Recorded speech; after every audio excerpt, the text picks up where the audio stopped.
జర వాసు వెనక్కి జరు వెనక్కి జరు వెనక్కి రండి వెనక్కి రండి వెనక్కి రండి వెనక్కి రా వెనక్కి వెనక్కి వెనక్కి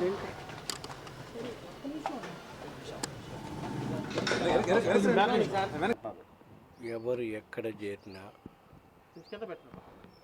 వైసీపీ పార్టీ బలం, వైసీపీ మా ముఖ్యమంత్రి జగన్మోహన్ రెడ్డి గారు అమలు చేసే పథకాలు, సంక్షేమ పాలన మాకు తోడుగా నిలబడతాయి. సంక్షేమ పథకాల వల్ల లబ్ధి పొందుతున్న కుటుంబాల వాళ్ళు తప్పకుండా మాకు అండగా నిలబడతారు. మళ్ళా రాబోయే రోజుల్లో జగన్ గారి ఈ రాష్ట్రానికి ముఖ్యమంత్రిగా రేపు జరగబోయే ఎన్నికల్లో అత్యధిక స్థానాలు గెలుచుకొని గవర్నమెంట్ ఫామ్ చేస్తాం. అంటే ఇప్పుడు అనౌన్స్మెంట్ చేస్తున్నారు కదా, పోనీ అమ్మా ఆయనకి సీటు ఇవ్వటానికి కొన్ని ప్రాబ్లమ్స్ వల్ల బీసీలకు ఇవ్వటం కోసం మార్చాల్సి వచ్చింది. దానికి ఆయన ఏదైనా మనస్తాపం చెప్పి పోతానంటే పోనండి. ఇంకా ఆళ్ళ రామకృష్ణారెడ్డి కాదు, ఇంకా చాలా చోట్ల కూడా పోతున్నారు ఒకరిద్దరు. పోయినందువల్ల మాకేం నష్టం లేదు. కాకపోతే ఎవరిని పోగొట్టుకోవాలని మాకు లేదు. వాళ్ళకి ఏదో ఒక స్థానం కల్పిస్తామని హామీ ఇవ్వడం జరుగుతుంది మార్పు చేర్పుల్లో భాగంగా. అయినా సరే వాళ్ళ వ్యక్తిగత కారణాల వల్ల, వ్యక్తిగత అభిమానం కొద్దీ వాళ్ళు పోతున్నారేమో.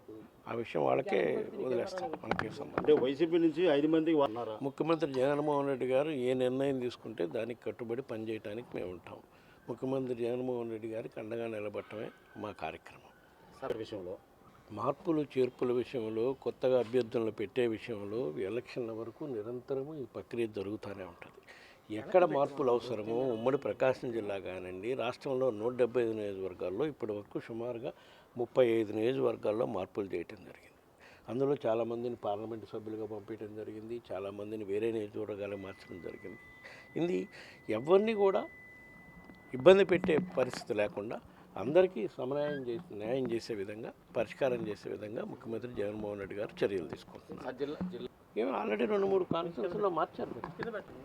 ఇక్కడ వైఎస్ఆర్ కాంగ్రెస్ పార్టీలో ఉండే వాళ్ళందరూ నాతో కలిపి అందరూ జగన్మోహన్ రెడ్డి గారు ఎట్లా చెప్తే అట్లా నడుచుకునేవాళ్ళే. కానీ నాకంటూ సొంత అభిమానులు, ఇంకొకరికి సొంత అభిమానులు ఉండే పరిస్థితులు అందరూ జగన్మోహన్ రెడ్డి గారి అభిమానులే.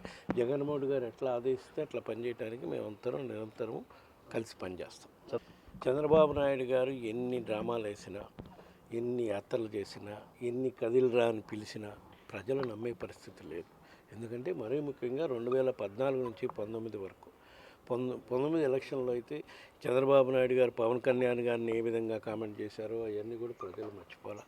మరీ ముఖ్యంగా 2014 నుంచి 19 వరకు చంద్రబాబు నాయుడు అని ఆయన ఒక్క హామీ అమలు చేయకుండా ప్రజలను మోసం చేశారు.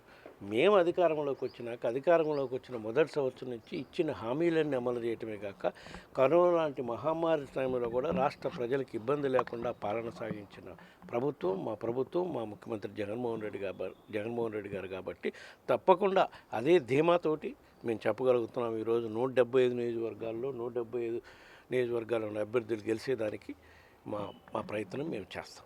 అవన్నీ నన్ను ఎందుకు అడుగుతాము? నువ్వే చెప్తున్నావు. సోషల్ మీడియాలో వచ్చిన అన్నిటికీ మనం సమాధానం చెప్పాల్సిన అవసరం లేదు. ఎవడికి బుద్ధి పుడితే వాడు సోషల్ మీడియాలో వాడు ఇష్టం వచ్చినట్టు పెడుతుంటాడు. మీడియాలో కూడా ఈరోజు ఎట్లాంటి రాద్ధాంతాలు రాస్తున్నారో చూస్తున్నారు. అట్లాంటిది ఇంకా సోషల్ మీడియాని పట్టుకొని రోజు మనం డిబేట్ చేసుకుంటూ పోతే దేర్ ఇస్ నో ఎండింగ్. ఇప్పుడు లేనా ప్రత్యక్ష రాజకీయాల్లో పార్టీ అప్పచెప్పిన బాధ్యతలు చేస్తానే ఉన్నా. పోయిన 19 ఎలక్షన్స్ వరకు గోదావరి జిల్లాలో చేశా. ఇప్పుడు గత 2.5 సంవత్సరాల నుంచి ఉత్తరాంధ్ర జిల్లాలో పార్టీ బాధ్యతలు చేస్తూనే ఉన్నాం. పార్టీ ముఖ్యమంత్రి జగన్మోహన్ రెడ్డి గారు ఏ బాధ్యతలు అప్పచెప్తే చేయటానికి మేము ఉండేది. ఎవరు ఎక్కడ చేరినా వైసీపీకి నష్టం ఉండదు అని పదే చెప్తూనే ఉన్నా. వైసీపీ ప్రభుత్వం, మా ముఖ్యమంత్రి జగన్మోహన్ రెడ్డి గారు ఏ విధంగా అయితే గత 4 సంవత్సరాల 8 నెలల నుంచి పాలన సాగిస్తున్నారో, మరీ ముఖ్యంగా సంక్షేమ పథకాలు అమలు చేస్తున్నారో, కులాలు చూడకుండా, మతాలు చూడకుండా, పార్టీలు చూడకుండా ఆ సంక్షేమ పథకాల వల్ల లబ్ధి పొందుతున్న కుటుంబాల వాళ్ళు మాకు తప్పకుండా అండగా ఉంటారు. ఎవరు ఏ పార్టీలో చేరినా మేము భయపడాల్సిన పని లేదు. ఓకే.